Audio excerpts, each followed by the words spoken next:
Assalamualaikum warahmatullahi wabarakatuh. Bismillahirrahmanirrahim. Babu fin nasihati utawi iki iku bab ing dalem nerangake kebagusan. An Abi Ruqayyah saking Abi Ruqayyah Tamim bin Aus Ad-Dari radhiyallahu an ana nabiyya sak temene Kanjeng Nabi Muhammad sallallahu alaihi wasallam. Iku kala dawuh sapa nabi. Adinu utawi hakikine agama iku an-nasihatu ngarepake kebagusan. Kulna takon sapa kita, liman maring sapa wong. Kala dawuh sapa nabi, iku lillahi maring Allah, wali kitabi lan maring kitabe Allah, wali rasulihi lan maring utusane Allah. Wali a'immatil muslimina lan maring pira-pira imami pira-pira wong Islam.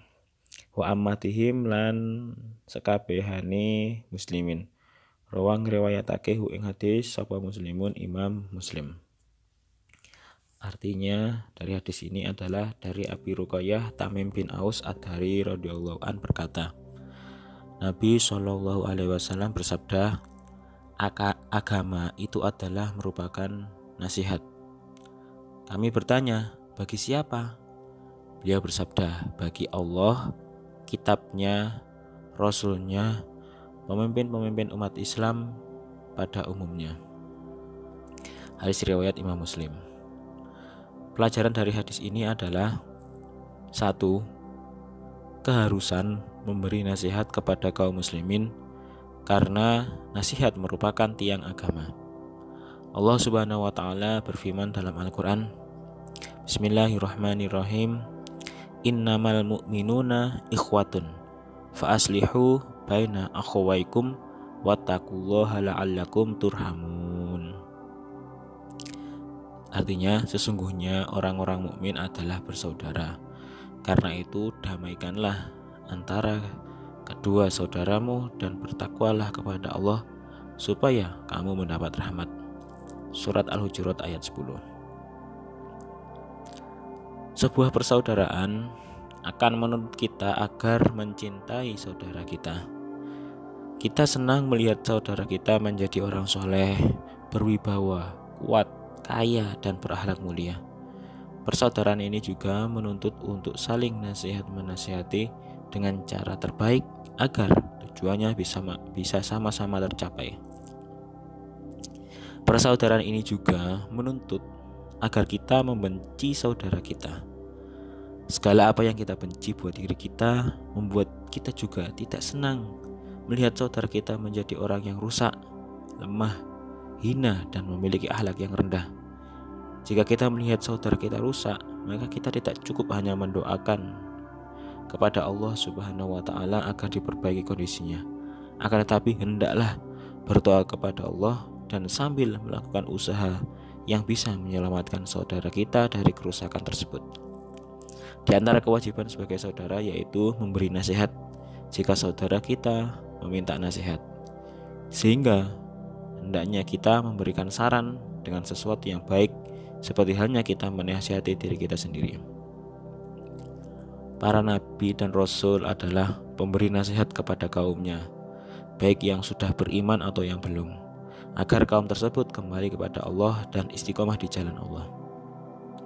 Adapun definisi dari an-nasihah secara bahasa dalam hadis adalah mengharapkan kebaikan pada orang yang dinasihati, yakni agar orang yang dinasihati berubah menjadi lebih baik.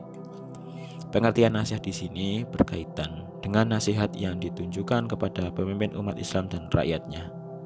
Adapun jika nasihat itu diarahkan kepada Allah, kitabnya dan rasulnya, maka yang dimaksud adalah semakin dekatnya hubungan seorang hamba dengan tiga hal tersebut di atas, yang mana hamba tersebut harus memenuhi hak-hak mereka dengan baik.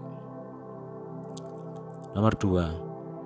Adapun yang dimaksud dengan nasihat bagi Allah adalah beriman kepadanya dengan benar dan beribadah dengan ikhlas. Di sini bukan bermakna kita menasihati Allah, akan tetapi bermaksud agar kita bisa memahami siapa itu Allah, agar kita mengetahui bagaimana cara menaatinya dan mencintainya.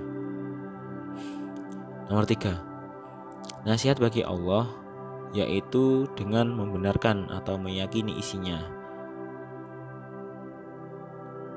rutin membacanya, mengamalkan isinya dan tidak sedikit pun untuk merubahnya. Nasihat untuk Al-Quran maksudnya adalah menjalankan hak-hak Al-Quran, baik itu hak-hak yang wajib maupun yang sunnah hukumnya.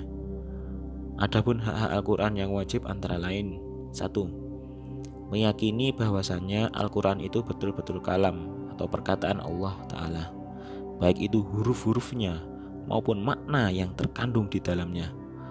Allah Ta'ala benar-benar berfirman dengannya.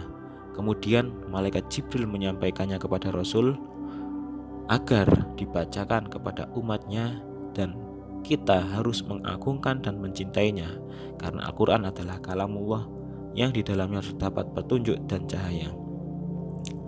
2. Menjalankan semua perintah Allah yang diwajibkan di dalam Al-Quran serta menjauhi larangan-larangan yang diharamkan atas umatnya.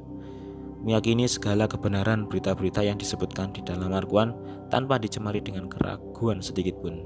Jika Allah Ta'ala telah memberitakan di dalamnya tentang adanya kehidupan lain sesudah di dunia ini, maka kita pun harus mempercayainya tanpa berusaha untuk memustahilkannya dengan keterbatasan akal yang kita punya, seperti yang dilakukan oleh para ahli filsafat dulu sampai sekarang yang terlalu mendewakan akal mereka yang lemah. Nomor 3, melindungi Al-Quran dari ulah orang-orang yang menafsirkannya semaunya sendiri, serta membantah dan mengungkap kesalahan mereka.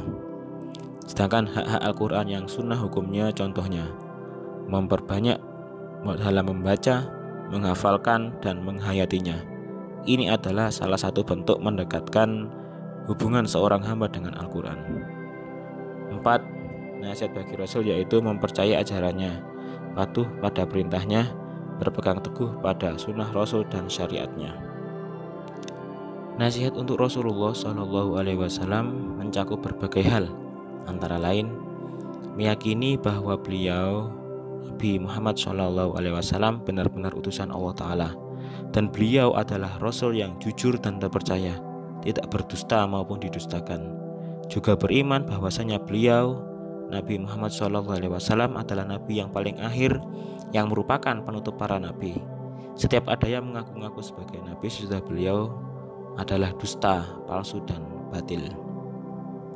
Nomor 5, nasihat bagi para pemimpin kaum muslimin yakni dengan mendukung mereka dalam kebenaran, patuh pada mereka dalam hal yang tidak ada unsur maksiat pada Allah dan Rasulnya, dan menegur mereka ketika mereka salah langkah. Sedangkan makna nasihat kepada para pemimpin kaum muslimin yaitu nasihat dari para penguasa mereka, maka ia menerima perintah penguasa, mendengar dan taat kepada mereka selama yang diperintahkan, bukan hal yang maksiat, karena tidak ada ketaatan kepada sesama makhluk apabila maksiat kepada Allah. Contoh, apabila seorang guru mengajarkan muridnya untuk mencuri atau berzina, maka murid tersebut tidak boleh melaksanakannya karena sama dengan bermaksiat pada Allah. Nomor 6, nasihat bagi kaum muslimin yaitu dengan membimbing mereka untuk melakukan kebaikan dan menjauhi keburukan agar mereka bisa hidup bahagia di dunia dan akhirat. Dan mana nasihat kepada kaum muslimin pada umumnya adalah dengan menolong mereka dalam hal kebaikan, melarang mereka berbuat keburukan, membimbing mereka kepada petunjuk, mencegah mereka dengan sekuat tenaga dari kesesatan, mencintai kebaikan untuk mereka sebagaimana ia mencintai untuk diri sendiri, dikarenakan mereka itu semua adalah hamba-hamba Allah. Nomor 7, para ulama menyebut hadis ini sebagai siklus ajaran Islam karena hadis ini menghimpun semua kebaikan. Hal ini disebabkan karena pada hadis ini berisi semua ajaran kebaikan Islam, baik yang bersifat ukhrawi atau akhirat maupun yang duniawi atau dunia. Jadi, selalu berlaku baiklah sesuai apa yang dinasihatkan Allah, Rasul, kitab, dan seseorang yang berada di sekitar kita. Karena itu semualah yang akan membimbing kita menuju kebaikan dan menjadikan kita di surganya Allah kelak. Amin. Sekian dari saya. Wallahumma fiq ila aqwamit thoriq. Wassalamualaikum warahmatullahi wabarakatuh.